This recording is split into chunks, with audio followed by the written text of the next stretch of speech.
जसं जसा उन्हाळा येत आहे तसं तसं आपल्या पृथ्वीवरचं तापमान वाढत आहे, बरोबर की नाही? ज्यावेळी तुम्ही बाहेर कुठं दुपारी जाता त्यावेळेस तुम्हाला उन्हाचे चटके पूर्ण शरीरावरती बसतात आणि त्यातच जर तुम्ही तुमची गाडी काढली आणि गाडी जर उन्हात असेल तर त्याचे पण चटके कसे लागतात याची काही वेगळं सांगण्याची गरज नाही. तर याची कारणं जी काही आहेत ती कारणं तुम्ही पेपरवरती किंवा टेलिव्हिजनवरती ऐकत असता की हे सर्व ग्लोबल वॉर्मिंग किंवा ग्रीन हाऊस यामुळे होत आहे.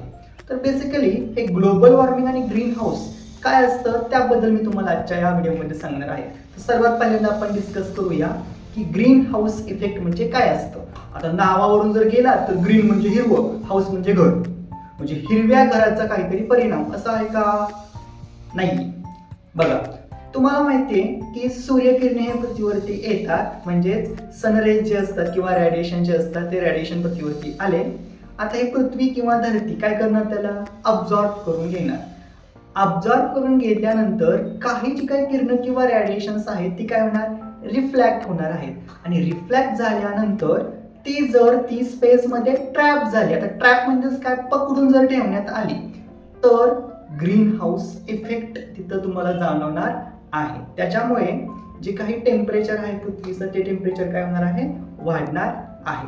आता हे कशामुळे वाढतं बरं? काही गॅसेस आहेत बघा, जसं की carbon dioxide, nitrous oxide, sulphur dioxide किंवा मिथेन, ही जी काही गॅस आहेत त्या गॅसमुळे हा ग्रीन हाऊस इफेक्ट वाढणार आहे. दुसरं आहे ग्लोबल वॉर्मिंग. आता याच्यामध्ये एक महत्वाचा गॅस आहे आणि तो आपला दुश्मन आहे बघा, कार्बन डायऑक्साईड. आता काय होतं, हा कार्बन डायऑक्साईड ज्यावेळेस स्पेसमध्ये ट्रॅप करून जातो किंवा तो स्पेसच्या बाहेर जात नाही, म्हणजे इस्केप केला जात नाही, त्यावेळेस ग्लोबल वॉर्मिंग वाढणार आहे.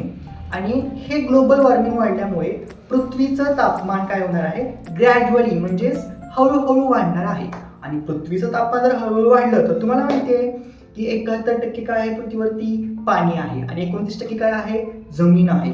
मग यात जर जे आपले काही ग्लेशियर्स आहेत ते जर वितळायला लागले तर पाण्याचं प्रमाण काय होईल, वाढेल, बरोबर की नाही? त्याच्यामुळे जी काही कोस्टल म्हणजे समुद्रकिनारी जी काही आपली मोठी मोठी शहरे वसलेली आहेत ती काय होतील, पाण्याखाली डुबून जातील. हा आहे फरक तुमच्या ग्रीन हाऊस इफेक्ट आणि ग्लोबल वॉर्मिंग.